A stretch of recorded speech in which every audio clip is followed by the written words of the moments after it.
போயிட்டு வந்துடுறேன் உடனே. அவன் பேசாமல் தான் இருந்தேன், அழகாக படுத்துருந்தேன். நீங்கள் தான் ஆமாவா பத்தியா? ஆமாவா, நான் அமைதியாக தானே படுத்துருந்தேன். என்னை வெளியே விட்டுட்டு போங்கங்கிறா.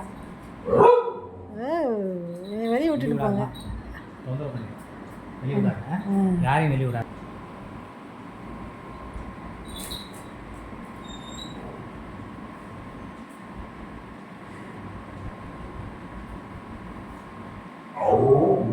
இன்னும் வாழ் கீழே விழுந்துட போகுது. வா,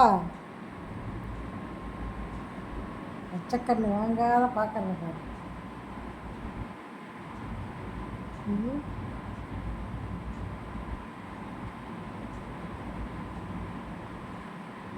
இப்போ தான் போகிறீங்களா?